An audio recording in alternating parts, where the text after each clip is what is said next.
గారు లైవ్లో సిద్ధంగా ఉన్నారు. ప్రస్తుతం భారతదేశంలో జరుగుతున్న వివిధ రకాల రాజకీయపరమైన అంశాలు ఉన్నాయండి, లేకపోతే వేరే అంశాలు ఉన్నాయండి. చాలా కీలకమైన పరిణామాలు చోటు చేసుకుంటున్నాయి.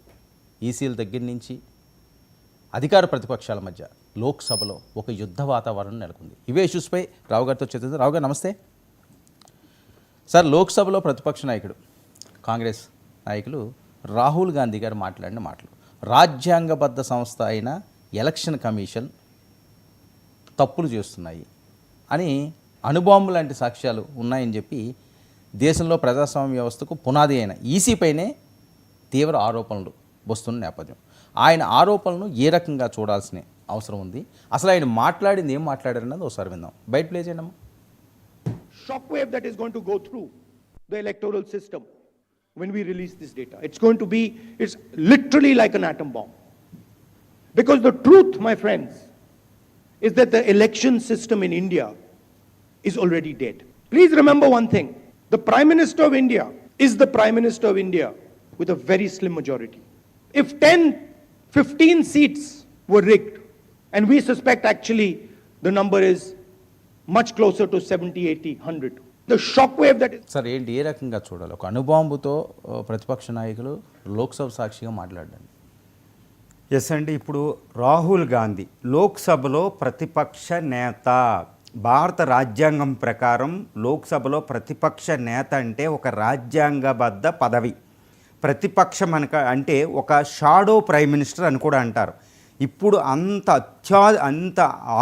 అత్యున్నత నేత ఈరోజు రాజ్యాంగబద్ధ సంస్థ అయిన ఎలక్షన్ కమిషన్ అంటే ఆర్టికల్ 324 నుంచి 329 వరకు దేశంలో ప్రజాస్వామ్య ఎన్నికలకి కొలబద్ద, ప్రజాస్వామ్య ఎన్నికలకు నిర్వహణ రాజ్యాంగబద్ధంగా జరిగిన అధికారంతో అది పనిచేస్తూ ఉంటుందన్నమాట.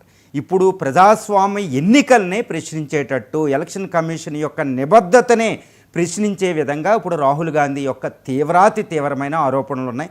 ఆయన ఉపయోగించిన పదం కూడా ఇప్పుడు ప్రపంచంలో యుద్ధాలమయంలో ఉంటే అణుబాంబు అనేది ఒక ట్రెండింగ్ వర్డ్ అనమాట. ఆయన ఉపయోగించిన పదం కూడా మనకు కనపడుతుంది.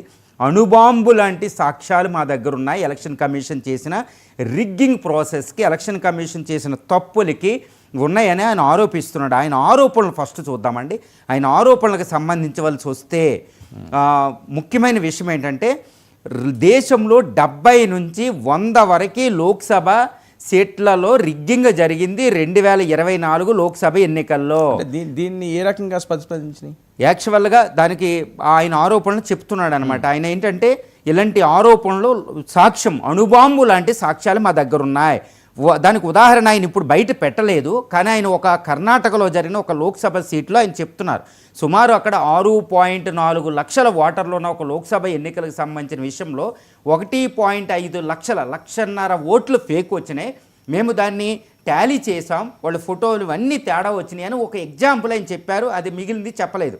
ఇలాంటి సాక్ష్యాలతో, అణుబాంబు లాంటి సాక్ష్యాలతో నేను వస్తున్నాను, కాంగ్రెస్ ఇస్తుంది, దీని తర్వాత ఎలక్షన్ కమిషన్ కెనాట్ హైడ్, అసలు ఎలక్షన్ కమిషను అసలు చెప్పుకోవడానికి కూడా ఉండదు, అంత తీవ్రమైన ఆరోపణలు వస్తున్నాయి. రెండో ఆరోపణ ఆయన చేసింది ఏంటంటే, మహారాష్ట్రలో, అంతకుముందు కర్ణాటకలో జరిగిన ఎలక్షన్లో మహారాష్ట్రలో 1 కోటి మంది ఫేక్ ఎలక్టర్స్ని, అంటే ఓటర్లని యాడ్ చేయడం జరిగింది, అందుకే కాంగ్రెస్ ఓడిపోయింది అని ఆయన చెబుతున్నాడు. ఆయన మహారాష్ట్రలో ఓట్ల కోసం ఎప్పటి నుంచి చెప్తున్నారు. ఇప్పుడు నిన్న ఈ కాంగ్రెస్ యాన్యువల్ సమ్మిట్లో కాంగ్రెస్ని నేతలను ఉద్దేశిస్తూ ఆయన పలికిన పలుకులు, ఇది చాలా తీవ్రమైన ఆరోపణ అనమాట. తర్వాత బీహార్లో కూడా ఇది జరుగుతుంది, సిరిలో అంటే స్పెషల్ ఇంటెన్సివ్ రివిజన్లో కూడా జరుగుతుంది అనేది ఇంకో ఆరోపణ. 2 ఓటర్లని చోరీ చేస్తుంది ఎలక్షన్ కమిషను, లేదా యాడ్ చేస్తుంది. ఈ ఎలక్షన్ కమిషన్ అనేది బీజేపీ చేతిలో ఒక పావులో ఒక భాగం. ప్రధాని మోడీ అసలు ప్రధాని అయ్యే ఉండకూడదు, ఎందుకంటే 240 సీట్లు వచ్చినాయి, కాంగ్రెస్కి 99 వచ్చినాయి. రిగ్గింగ్ జరగకపోతే ప్రధాని మోడీ ఈరోజు పీఠం ఎక్కకపోను, రిగ్గింగ్ ప్రైమ్ మినిస్టరు, ఈ ప్రైమ్ మినిస్టర్ చేతిలో ఎలక్షన్ కమిషన్ పావు అయిపోయింది అని ఒక రాజ్యాంగబద్ధ సంస్థను ఉద్దేశించి ఆయన తీవ్రమైన ఆరోపణలు చేశారు. ఒక రకంగా నన్ను అడిగితే మాత్రం ఈ రాజ్యాంగబద్ధ సంస్థ ఆర్టికల్ 324 నుంచి 329 వరకు ఉన్న ఈ రాజ్యాంగబద్ధ సంస్థ అనేది, దీని మీద ఆరోపణలు అంటే స్వతంత్రం తర్వాత ఇందిరా లోక్సభలో సభ్యత్వాన్ని అలహాబాద్ హైకోర్టు వల్ల కోల్పోయింది అనే దాని తర్వాత అతి దారుణమైన ఆరోపణలు ఎలక్షన్ కమిషన్ మీద ఇప్పుడు జరిగే విషయం అని చెప్పుకోవచ్చు. ఈ ఆరోపణల మీద పార్లమెంటు కూడా స్తంభించిపోతుంది. స్తంభించింది. దీని మీద స్పెషల్ మోషన్ ఇచ్చారు, డిస్కషన్గా రాబోతుంది. భయంకరమైన ఆరోపణలు దేశంలో. ఇది చాలా తీవ్రమైన భారత ప్రజాస్వామ్యానికి ఒక మాయని మచ్చగా ఈయన ఆరోపణలు ఉండబోతున్నాయి. అవి వాస్తవం అయితే అని కూడా మనం చెప్పుకోవచ్చు. సరే సార్, దీని మీద బీజేపీ కానీ ఈసీ కానీ ఈ ఆరోపణల మీద ఎలా స్పందించనున్నాయి? ఎస్ అండి, ఇప్పుడు నిన్న రాహుల్ గాంధీ గారు ఎలా అంటే ఎలక్షన్ కమిషన్ని చెప్పడం వెనకాల ఎలక్షన్ కమిషన్ ప్రతిస్పందించింది, బీజేపీ కూడా ప్రతిస్పందించింది. అసలు ఈయన ఆరోపణలో ప్రధానమైన ఆరోపణ ఏంటంటే ఎలక్షన్ కమిషన్ని డైరెక్ట్గా ఉద్దేశించి ఆయన పలికాడనమాట. ఎలక్షన్ కమిషన్ మీరు తప్పు చేస్తున్నారు ఎలక్షన్ కమిషన్లో, కాబట్టి మీ సిబ్బంది మీరు చేసిన తప్పులకి ఎక్కడ దాక్కున్నా ఏం చేసినా పనిష్మెంట్ అయితే ఉంటుంది. మీరు తప్పులు చేస్తున్నారు, రిగ్గింగ్ చేస్తున్నారు, ఎలక్టోరల్ రోల్స్ని ఓటర్ల జాబితాని మాడిఫై చేస్తున్నారు, మీరు అన్ని మ్యానిపులేషన్ చేస్తున్నారని ఎలక్షన్ కమిషన్ సిబ్బందిని ఉద్దేశించి పలికాడనమాట. పలికిన పలుకలకి ఈసీ ఏమంటుందంటే, ఎలక్షన్ కమిషన్ ఆఫ్ ఇండియా నిన్న ఏమంటుందంటే, ఇది రాజ్యాంగబద్ధ సంస్థ, మీరు చేసే రాహుల్ గాంధీ చేసే ఆరోపణలన్నీ ఒక బేస్లెస్ అంటే ఆధారం లేని ఒక ఆరోపణలు. ఈ ఆరోపణలు కాబట్టి ఇది ఆధారం లేని ఆరోపణలు. రెండు, రాజ్యాంగబద్ధ సంస్థ. ఈ సిబ్బందిని కూడా మీరు బెదిరించేటట్టు మీరు మాట్లాడడం లోక్సభలో ప్రతిపక్ష నేతకి ఇది తగదు, కాంగ్రెస్ నేతకి ఇది తగదు, రాహుల్ గాంధీకి ఇది తగదని ఎలక్షన్ కమిషన్ చాలా తీవ్రంగా అది ప్రతిస్పందించడం జరిగింది. అదేవిధంగా బీజేపీలో రక్షణ శాఖ మంత్రి రాజ్నాథ్ సింగ్ కూడా ఈ విషయం మీద తీవ్రంగా రాహుల్ గాంధీని ఛాలెంజ్ చేశారన్నమాట. మీరు ఏదో అణుబాంబులు అంటే ఎవిడెన్సెస్ అంటున్నారు, బయట పెట్టు అని ఛాలెంజ్ చేశారు. తర్వాత యూనియన్ లా మినిస్టర్ కూడా దీనిపై చాలా తీవ్రంగా ప్రతిస్పందించారు. ఇది ఎలక్షన్స్ని, భారత ప్రజాస్వామ్యాన్ని, భారత ఎలక్షన్ కమిషన్ని బ్లేమ్ చేసే విధంగా, డిఫేమ్ చేసే విధంగా రాహుల్ గాంధీ ఆరోపణలు ఉన్నాయి. ఇవి మంచిది కాదు. It is not augur well for the Indian democratic system, డెమోక్రసీస్కి. రాహుల్ గాంధీ ఎలక్షన్లో పోరాడలేని తత్వాన్ని ఇక్కడ బయట పెట్టుకుంటున్నాడు. ఎలక్షన్ జరిగిన విధానాన్ని ఆయన ఆరోపణ చేస్తున్నారు అన్నట్టు ఇటు లా మినిస్టర్, ఇటు బీజేపీ, రాజ్నాథ్ సింగ్ పలకడం. అదేవిధంగా ఎలక్షన్ కమిషన్ కూడా చాలా తీవ్రంగా బేస్లెస్ ఆరోపణలు రాజ్యాంగబద్ధ సంస్థ మీద చేయకూడదని ఎలక్షన్ కమిషన్ కూడా ప్రతిస్పందించడం జరిగింది. సార్, మరొక అంశం, రాజ్యాంగబద్ధ సంస్థ, దేశంలో నిష్పక్షపాత ఎన్నికలకు ప్రజాస్వామ్యకు ఆధారమైన ఎలక్షన్ కమిషన్పై ఈ ఆరోపణలు అంటే పరిణామాలు ఎలా ఉండబోతున్నాయి? ఆరోపణలు నిజమైతే, ఆరోపణలు వాస్తవం దూరం అయితే పరిస్థితి ఎలా ఉండబోతుంది? ఎస్ అంటే ఇక్కడ రాహుల్ గాంధీ లోక్సభలో ప్రతిపక్ష నేత. ఈయన బాణాలన్నీ, తన యొక్క బాణాలు, అమ్ముల పొదలో ఉన్న బాణాలన్నీ ఎలక్షన్ కమిషన్ మీద వదిలేశారు. ఎలక్షన్ కమిషన్ అనేది ఒక రాజ్యాంగబద్ధ సంస్థ. ఆర్టికల్ 324 నుంచి 329. భారత రాజ్యాంగాన్ని ఒకసారి చూస్తే భారత రాజ్యాంగం అమల్లోకి వచ్చిన డేటు 1950 జనవరి 26. కానీ రాజ్యాంగం అమల్లోకి రాకముందే కొన్ని ఆర్టికల్స్ అమల్లోకి వస్తాయి. అందులో ఎలక్షన్ కమిషన్ ఆర్టికల్స్ అమల్లోకి వచ్చినాయండి. ఎందుకంటే రాజ్యాంగ అమల్లోకి రాకముందే ఎందుకు వచ్చినాయి అంటే దేశంలో ఎలక్షన్స్ పెట్టడానికి. ఈ ఎలక్షన్ కమిషన్కు ఉన్న ఈ యొక్క పవర్స్ అనేవి చాలా సుస్పష్టంగా రాజ్యాంగంలో చెప్పబడింది. ఆ ఎలక్షన్ కమిషన్ ఆర్టికల్ 324లో ఒకటి ఉంటుందండి, ఈ దేశంలో ప్రజాస్వామ్యబద్ధ ఎన్నికల నిర్వహణకి ఒక నిష్పాక్షపాతంగా స్వేచ్ఛాయుత వాతావరణంలో in order to conduct elections in India fair and free and fairly అనే పదాలు ఉంటాయండి. ఫ్రీ అండ్ ఫెయిర్, నిష్పాక్షపాతంగా స్వేచ్ఛాయుత వాతావరణంలో నిర్వహించడానికి ఒక ఎలక్షన్ కమిషన్ ఉంటుంది. దీనికి అంటే ఎలక్షన్స్ సూపరింటెండెంట్, ఎలక్టోరల్ రూల్స్ సవరణకి, అదేవిధంగా ఇంకా ఫంక్షన్స్, దాని యొక్క డ్యూటీ చెప్పుకుంటే దేశంలో రాజకీయ పార్టీలను గుర్తింపు, తర్వాత వాటిని రికగ్నేషన్ చేయడం, వాటి యొక్క అన్ని అబ్జర్వ్ చేయడం, తర్వాత model code of conduct MCC అనేది ఒకటి అమలు జరపడం. ఎలక్షన్స్ నిర్వహణ అంత ఈజీ కాదండి. Superintendents and conduction of the elections అనేది ఇవి ప్రధానమైన విధులు. దీంతోపాటు ఎలక్షన్ కమిషన్కి విపరీతమైన పవర్స్ ఉంటాయి అన్నమాట. నేను సుప్రీంకోర్టు కూడా అంటుంది మొన్న, ఈ డిపాజిటరీ ఆఫ్ ది పవర్ అంటే ఎన్నో హ్యూజ్ పవర్స్ ఉంటాయి అన్నమాట రాజ్యాంగం. ఎందుకంటే ఎలక్షన్స్తోనే దేశంలో ప్రజాస్వామ్యం మొదలవుద్ది. ఎలక్షన్స్తోనే దేశంలో రాజకీయ అమలు అనేది, రాజ్యాంగం అమలు అనేది మొదలవుతుందన్నమాట. అంటే ఎలక్షన్స్ లేకపోతే ప్రజాస్వామ్యానికి విలువ లేవు. కాబట్టి అటువంటి ఎలక్షన్స్ స్వేచ్ఛాయుత వాతావరణంలో నిష్పాక్షపాతంగా, పారదర్శకంగా నిర్వహించాలన్నమాట ఎలక్షన్సే. అందుకే అంత పవర్స్ ఉంటాయి. ఇప్పుడు రాహుల్ గాంధీ గారు మాట్లాడేదంటే ఈ యొక్క ఫ్రీ అండ్ ఫెయిర్, పారదర్శకత అనేది లోపించింది అన్నట్టు మాట్లాడుతున్నారు. అంటే అబ్బో, ఎంతటి తీవ్రమైన ఆరోపణలు అంటే ఈ ఆరోపణలు దీన్ని 2 విధాలుగా చూడాలండి మీరు ప్రశ్న. ఈ ఆరోపణలు నిజమైతే పరిణామాలు ఎలా ఉంటాయి, అబద్ధమైతే రాహుల్ గాంధీ కాంగ్రెస్కి పరిణామాలు ఎలా ఉంటాయి అని 2 విధాలుగా చూద్దాం. ఫస్ట్ ఈ వాస్తవం అయితే పరిణామాలు ఎలా ఉండబోతున్నాయి అంటే, దేశంలో ప్రజాస్వామ్యం ఎలాంటిదంటే ఇద్దరు భార్యాభర్తల మధ్య బంధం ఉంటుందండి. భార్యాభర్తల మధ్య అనుబంధం ఎప్పటి వరకు ఉంటుందంటే ఇద్దరి మధ్య నమ్మకం, ట్రస్ట్ అనేది చాలా ఇంపార్టెంట్ అండి. శ్రీరామచంద్రుడు సీత మధ్య వాళ్ళు ఎప్పుడు సంసారం సరిగ్గా చేసింది లేదు, శ్రీరామచంద్రుడు సీత. కానీ సీతారాముల్లో ఉండాలని ఆశీర్వదిస్తూ ఉంటారు. భార్యాభర్తల బంధానికి ఒక ప్రతిరూపం అన్నమాట సీతారాములు. ఎందుకంటే వాళ్ళకి నమ్మకం ఉంది. అందుకే ఒకటే భార్యతో రాముడు కూడా బతికాడు, గుర్తుపెట్టుకోండి. అలాగే భారతదేశంలో ప్రజలకి రాజ్యాంగ వ్యవస్థ యందు నమ్మకాన్ని కలిగించేది ఎన్నికలు. ఈ ఎన్నికలు సరిగ్గా లేకపోతే వాళ్ళు బ్యాలెట్ దగ్గరికి వెళ్ళారు. అందుకే భారత ప్రజాస్వామ్యం ఒక వైబ్రెంట్ డెమోక్రసీ అని చెప్తాం అనమాట. ఒక అద్భుతమైన డెమోక్రసీ ప్రపంచంలోనే. ఎందుకంటే ఇక్కడ ఓటర్లకి నిర్ద్వందంగా అంటే తప్పనిసరిగా ఓటేసే ఎటువంటి నిబంధనలు లేవు. వాళ్ళు వాలంటరీకి వెళ్ళేస్తారండి. వేరే దేశాల్లో వాలంటరీ లేదు, వాడు తప్పగా ఓటేయాలి. ఇక్కడ ఫ్రీ అండ్ ఫెయిర్ ఎలక్షన్స్ అంటే ఓటు వెయ్యాలా లేదా అని నిర్వహించుకునే ఒక హక్కు కూడా దక్కిందనమాట. అది గుర్తుపెట్టుకోవాలి. 18 సంవత్సరాలు నిండిన వాళ్ళకి ఓటు హక్కు ఉంటుంది ఆర్టికల్ 326 ప్రకారం. ఇంతటి అంటే ప్రజాస్వామ్యానికి, రాజ్యాంగ వ్యవస్థకి, దేశ సౌభాగ్యానికి అన్నిటికీ మూలం ఎలక్షన్స్. ఇలాంటి ఎలక్షన్స్ నిర్వహించేది ఎలక్షన్ కమిషన్. ఈ ఎలక్షన్ కమిషన్లో 3 సభ్యులు ఉంటారు. ఒకటి సిఈసి చీఫ్ ఎలక్టరల్ కమిషనర్, తర్వాత 2 ఎలక్షన్ కమిషనర్స్ ఉంటారన్నమాట. ఇది రాజ్యాంగబద్ధ సంస్థ యొక్క ఒక నిర్మాణం. స్టేట్ లెవెల్ ఎలక్షన్ కమిషన్స్ ఉంటాయి, డిస్టిక్ లెవెల్లో ఎలక్టరల్ ఆఫీసర్ ఉంటారండి. ఈ ఎలక్షన్స్ వచ్చేటప్పటికి దానికి ఒక టీత్, ఒక పవర్స్ వస్తాయి. ఇప్పుడు రాహుల్ గాంధీ గారు చేసిన ఆరోపణలు ఏంటంటే ఈ ఎలక్షన్ కమిషను దేశంలో ప్రభుత్వం నడుపుతున్న రాజకీయ పార్టీకి నిబద్ధంగా పనిచేస్తుంది కాబట్టి, కానీ రాజ్యాంగబద్ధంగా పనిచేయడం లేదు. కాబట్టి ఎలక్షన్స్లో రిగ్గింగ్ జరుగుతుంది, ఎలక్షన్స్ నిష్పాక్షపాతంగా జరగడం లేదు. ఎలాంటి ఎవిడెన్స్ నా దగ్గర ఉన్నాయి అంటే ఏంటి, ప్రజలు ఇది నిజమైతే, ఇది నిజంగా వాస్తవం అయితే ప్రజలు ఎన్నికల వ్యవస్థ యందు నమ్మకాన్ని కోల్పోతారు. ఇది ప్రజాస్వామ్య వ్యవస్థకి మంచిది కాదు. ఇది చాలా చాలా ఇంపార్టెంట్, ఘోరమైన విషయం. రాజ్యాంగం అమల్లోకి వచ్చి 77 సంవత్సరాలు అవుతుంది, 75 సంవత్సరాలు.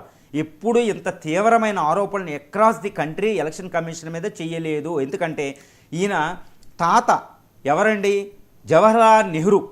ఈయన యొక్క గొప్పతనం ఏంటంటే Jawaharlal Nehru one of the best prime minister అండి. 1947 నుంచి 64 వరకు పనిచేశారు. 17 సంవత్సరాలు 3 ఎలక్షన్స్ నిర్వహించారు ఆయన. ఒకటి గుర్తుపెట్టుకోవాలి, అంబేద్కర్, డాక్టర్ బిఆర్ అంబేద్కర్ ఒక అద్భుతమైన రాజ్యాంగాన్ని తయారు చేస్తే డ్రాఫ్టింగ్ కమిటీ చైర్మన్గా అటువంటి లివింగ్ డాక్యుమెంట్ తయారు చేస్తే ఒక సజీవ రాజ్యాంగాన్ని, ఆ రాజ్యాంగాన్ని పేపర్ల నుండి అమలు చేసింది ఇటువంటి రాజ్యాంగబద్ధ సంస్థలు. అందులో ఎలక్షన్ కమిషన్ అద్భుతం చేసి 3 ఎలక్షన్లు నిర్వహించి ఇలా పెట్టుకోవాలని నెహ్రూ చెప్పారు. ప్రపంచం ఆశ్చర్యపోయింది. మొట్టమొదటి ఎలక్షన్స్ 1951లో జరిగినప్పుడు ప్రపంచం నూరెళ్లబెట్టిందండి భారతదేశాన్ని చూసి. మొన్న జరిగిన ఎలక్షన్లో 96.7 కోట్ల మంది ఓటర్లు పాల్గొంటే 60 అంటే అమెరికా కంటే 2 రెట్ల పాపులేషన్ ఎలక్షన్స్లో పార్టిసిపేట్ చేసింది. This is the beauty of the election commission అని చెప్తారు. అందుకని ఎలక్షన్ కమిషన్ లింగ్డో తర్వాత శాసనలకి రామన్ మ్యాగసైసే అవార్డులు వచ్చినాయి అంటే మనం ఊహించుకోవచ్చు. అంత ఒక క్రెడిబిలిటీ, ఒక ఇంపాకబుల్ ట్రాక్ రికార్డ్ ఎలక్షన్ కమిషన్కి ఉంది. ఇప్పుడు ఈయన చేసే ఆరోపణలో నిజమైతే, ఆయన ఎవిడెన్స్ నిజమైతే ప్రజలు ఎలక్షన్ యందు అపనమ్మకం పెరుగుతుంది. దాన్ని ట్రస్ట్ కోల్పోతే చాలా ప్రమాదం భారత ప్రజాస్వామ్యానికి అని చెప్పవచ్చు. ఇప్పుడు ఈ ఆరోపణలు అబద్ధం అవుతే, ఇప్పుడు రాహుల్ గాంధీ గారు సాక్ష్యాలు ఇవ్వలేకుండా అబద్ధం అవుతే ఇది రాహుల్ గాంధీ యొక్క ఫ్యూచర్ని దెబ్బతీస్తుంది. ఇది కాంగ్రెస్ యొక్క భవిష్యత్తును దెబ్బతీస్తుంది. ఎందుకంటే ఈ ఆరోపణల మీద ఎలక్షన్ కమిషన్ డిఫేమ్ చేసిన విషయంలో చాలా కేసులు అవుతుంది. బీజేపీ కూడా కేసులు ఎన్నో వేస్తూ ఉంటాయి. పైగా ప్రజల్లో కూడా ఇలాంటి తప్పుడు ఆరోపణలు చేశారని ఒక అపవాదు కాంగ్రెస్కి, అదేవిధంగా ఎంతో భవిష్యత్తు ఉన్న ఒక యంగెస్ట్ పొలిటీషియన్ అవ్వని రాహుల్ గాంధీ యొక్క భవిష్యత్తునే ఇవి తుత్తునియలు చేసే ఆరోపణలు అవుతుంది. ఆయన ఎట్టి పరిస్థితుల్లో సాక్ష్యాలు ప్రదర్శించాలి. అది ఆరోపణ నిజం చేస్తే ప్రమాదం, ఆరోపణలు చేయకపోతే, నిజం చేయకపోతే కాంగ్రెస్ భవిష్యత్తు ఉండదు, రాహుల్ గాంధీకి భవిష్యత్తు ఉండదు. అదేవిధంగా నిజమవుతే మాత్రం ఇది భారత ప్రజాస్వామ్యంలో అంటే ఎలక్షన్ కమిషన్కి కావాల్సిన రిఫార్మ్స్ ఈరోజు సుప్రీంకోర్టు కూడా మొన్న చెప్పింది ఈ విషయంలో. టిఎన్ శేషన్ గుర్తు చేసుకుంటూ టీఎన్ శేషన్ లాంటి వాళ్ళు లేరు కాబట్టి ఎలక్షన్ కమిషన్ అపాయింట్మెంట్కి ఒక ఎన్ఏసీ అనేది రాజ్యాంగం విరుద్ధం అని ఒకటి వచ్చిందని నేషనల్ జ్యుడిషియల్ అపాయింట్మెంట్ కమిటీ లాగా ఇక్కడ ఒకటి ఎలక్షన్ కమిషన్ అపాయింట్మెంట్కి ఒకటి చెప్పింది. అప్పుడే సుప్రీంకోర్టు చీఫ్ జస్టిస్ ఉండేలాగా, అదే అపోజిషన్ పార్టీ ఉండేలాగా, ప్రైమ్ మినిస్టర్ ఉండేలాగా ఒక కమిషన్ వేసి రాజ్యాంగంలో ఈ కమిషన్లు ఎలక్షన్ కమిషన్లు ఎవరు ఉండాలని నిర్ధారించడానికి ఒకటి వేసింది సుప్రీంకోర్టు ఆఫ్ ఇండియా. దాని మీద 2023లో ఒక యాక్ట్ కూడా మనకు వచ్చింది. ఎందుకంటే దేశంలో ఎలక్షన్ నిర్వహించే రాజ్యాంగబద్ధ సంస్థే పారదర్శకంగా లేకపోతే appointment authority it's not the augur well for the democracy అని టీఎన్ శేషన్ గుర్తు చేసుకుంటూ సుప్రీంకోర్టు ఆఫ్ ఇండియా మనకి చెప్పింది. కాబట్టి ఇది రాజ్యాంగబద్ధ సంస్థ యొక్క పారదర్శక సంబంధించిన ఒక పెద్ద విషయం. కాబట్టి ఈ విషయం మీద చాలా చర్చలు జరగాలి, చాలా జాగ్రత్తగా ఉండాలి, ఎవరు మాట్లాడినా చాలా జాగ్రత్తగా మాట్లాడాలి, ఎందుకంటే అది రాజ్యాంగబద్ధ సంస్థ కాబట్టి. సార్, రాహుల్ మాడిన అంశాలనే విషయానికి వస్తే మోడీ మూడోసారి ప్రధానిగా 70 నుంచి 100 లోక్సభ స్థానాల్లో రిగ్గింగ్ వల్లే వచ్చాడు అని చెప్పి రాహుల్ గాంధీ డైరెక్ట్గానే అంటున్నారు. మోడీ 11 సంవత్సరాల కాలంలో ఆయన సక్సెస్ఫుల్గా ముందుకు సాగుతుంటే రాహుల్ ఆధ్వర్యంలో కాంగ్రెస్ తన చరిత్రలోనే ఎప్పుడు చూడనటువంటి ఘోర పతనాన్ని చూసింది. ఇప్పుడు రాహుల్ ఆరోపణలు నిజమైతే కాంగ్రెస్ మోసపూరితంగా ఓడించబడింది అని చెప్పవచ్చా? ప్రజలు దీన్ని నమ్ముతారా? ఎస్ అండి. ఇప్పుడు రాహుల్ గాంధీ జీవితానికి ప్రధాని మోడీ జీవితానికి ఒక కోయిన్సిడెన్స్ ఉంది. ఎందుకంటే 2014లో మన్మోహన్ సింగ్ అప్పుడు దాకా ప్రైమ్ మినిస్టర్ చేసి తర్వాత గెలిస్తే రాహుల్ గాంధీ అనుకునే పరిస్థితిలో 2014లో ల్యాండ్ స్లైడ్ విక్టరీతో బీజేపీ ఇప్పుడు ప్రస్తుత ప్రధాని అధికారంలోకి వచ్చారు.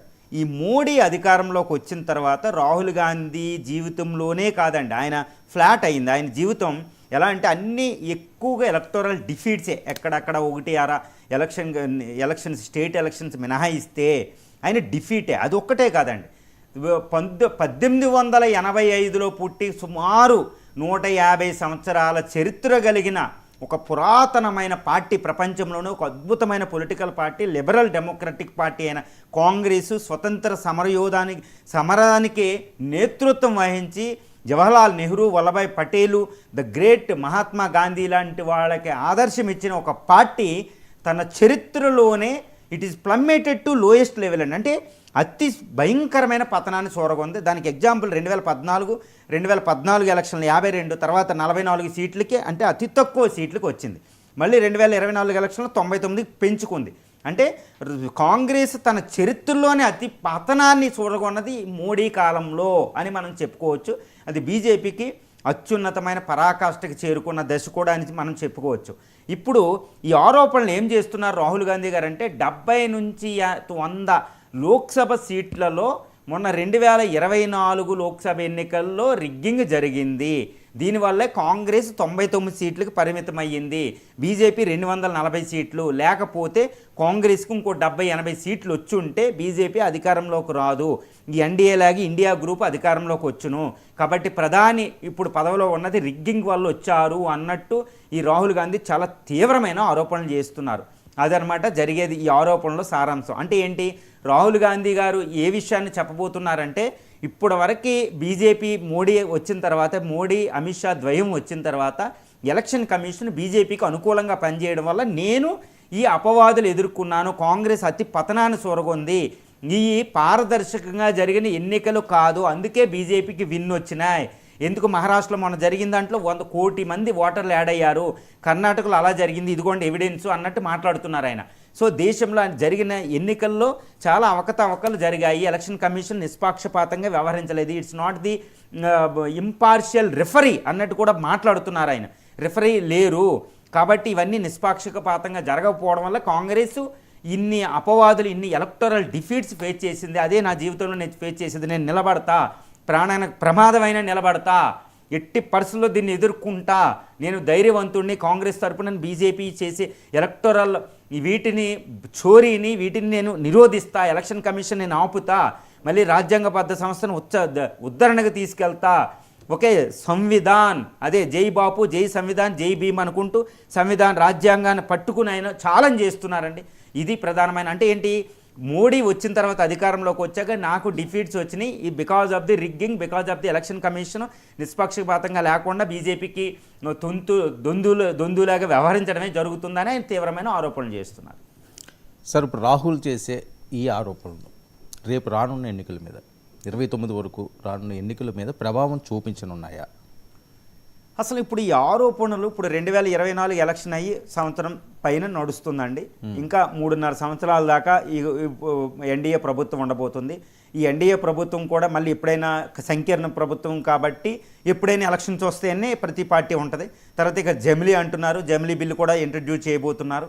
ఇది ఇంట్రడ్యూస్ అంటే ఎన్నికలు ఏ టైంలోనే రావచ్చు, డీలిమిటేషన్ అవ్వచ్చు అవ్వకపోవచ్చు. అంటే 2029 లోక్సభ ఎన్నికలను దృష్టిలో పెట్టుకునే రాహుల్ గాంధీ ఆరోపణలు చేస్తున్నారు. దానికి అజెండా కనిపెడుతున్నారు. రాజ్యాంగబద్ధ సంస్థల పర్యవేక్షణ లేదు, పారదర్శకత లేదు, అన్నీ పాడైపోయి రాజ్యాంగమే అమలు లేదు, కాబట్టి రాజ్యాంగాన్ని ఉద్ధరించాలి, ఇది బీజేపీ చేస్తున్న తప్పు అని 2029 లోక్సభ ఎన్నికలను దృష్టిలో పెట్టుకునే కాంగ్రెస్ ఇప్పుడు అజెండా మొదలుపెట్టింది అని చెప్పొచ్చు. ముఖ్యంగా ఇంకోటి ఏంటంటే ఇప్పుడు ఈ సంవత్సరం ఎండింగ్కి వచ్చే సంవత్సరం మొదట్లో 5 ప్రధానమైన స్టేట్లో ఎలక్షన్ జరగబోతుంది. అస్సాం, వెస్ట్ బెంగాల్, పుదుచ్చేరి, తమిళనాడు, కేరళ 5 రాష్ట్రాలు. దీంతోపాటు 2027లో ఇటు గుజరాత్, ఇటు ఇంకా కొన్ని రాష్ట్రాల్లో ఎలక్షన్ జరగబోతుందండి. ఈ ఎలక్షన్స్ అనేది ఈ 2029 ఎలక్షన్స్కి ఒక సెమీఫైనల్ లాంటిది అనమాట, మనకు తెలుసు. అదేవిధంగా బీహార్లో ఎలక్షన్ జరగబోతుంది. అంటే ఈ ఎలక్షన్లోనే, ఈ స్టేట్ ఎలక్షన్స్లోనే 2029 లోక్సభ ఎన్నికల రిజల్ట్ నిర్ధారించబడుతుంది అనమాట. ఇప్పుడు రాహుల్ గాంధీ ఈ ఎలక్షన్ కమిషన్ చేసే ఈ ఆరోపణలు అవి నిరాధారం కాదా అనేది ఏం పక్కన పెట్టినా ఎలక్షన్ కమిషన్ మీదే ఆరోపణ చేస్తూ ఈ బీజేపీ ఈ రిగ్గింగ్లు, ఎలక్టరల్లో రోల్స్లు అంటే ఓటర్ల జాబితాలోని తొలగించడం, అదేవిధంగా కొంత ఫేక్ ఓట్లను యాడ్ చేయడం వల్ల విన్నింగ్ వస్తుంది, దీన్ని నేను అడ్డుకుంటా, ఇది తప్పదు, అంటే వచ్చే ఎలక్షన్స్లో నేను ఎలక్షన్ కమిషన్ చేసేదాన్ని నేను ఊరుకోను అన్నట్టు మాట్లాడుతున్నారంటే ఇంతవరకే జరిగిన డిఫీట్లో ఇది ప్రధాన కారణం అనేది ఒకటైతే వచ్చే ఎన్నికలైనా సక్రమంగా జరగకపోతే కుదరదు అన్నట్టు ఆయన మాట్లాడుతున్నారు. అంటే ఏంటి, సంవిధాన్ ఆయన ఒకటి మాట్లాడుతున్నారు, ఒక స్లోగాన్ కూడా ఇచ్చారు, జై బాపు, జై సంవిధాన్, జై భీమ్. అందులో సంవిధాన్ రాజ్యాంగం వ్యవస్థ అమలు జరగాలి అని రాజ్యాంగం పట్టుకునే తిరుగుతున్నారు. అంటే ఈ రాజ్యాంగం అల్లకొల్లోలం అవుతుంది బీజేపీ ఆధ్వర్యంలో. ఆయనకు 400 సీట్లు మొన్న వచ్చి ఉంటే ఇప్పుడు యూసీసీ అమలు జరిగి రాజ్యాంగ మౌలిక స్వరూపాన్ని మార్చేద్దరు మోడీ.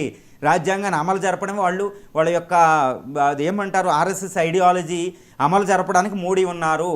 రాజ్యాంగం ఆయన ప్రధానం కాదు, రాజ్యాంగబద్ధ సంస్థను వాళ్ళు పాడు చేస్తున్నారు, రాజ్యాంగబద్ధ సంస్థలు నాశనం చేస్తున్నారు, వాళ్ళు ప్రక్షాళన కావాలి. కాబట్టి ఈ రాజ్యాంగాన్ని వచ్చే ఎన్నికల్లో అయినా మీరు రక్షించండి, కాంగ్రెస్ని ఎన్నిక చూడండి, ఇండియా బ్లాక్ని ఎన్నుకోండి అని వచ్చే లోక్సభ ఎన్నికలు వచ్చే ఒక డజన్ కొద్ది రాష్ట్రాల్లో ఈ అసెంబ్లీ ఎన్నికలను దృష్టిలో పెట్టుకుని రాహుల్ గాంధీ ఇంత అజెండాతో ముందుకెళ్తున్నారనేది విషయం మనకి ఇక్కడ పక్కాగా మనకు తెలుస్తుందండి. సార్, మరొక కీలకమైన అంశం, బీహార్లో ఈసీ రిలీజ్ చేసిన డ్రాఫ్ట్ ఓటర్ జాబితాలో 65 లక్షల ఓటర్లు తొలగింపడం జరిగింది. దీని మీద పెద్ద వివాదమే ముదురుతుంది. దీన్ని ఇండియా కూటమి రాజ్యాంగ విరుద్ధమని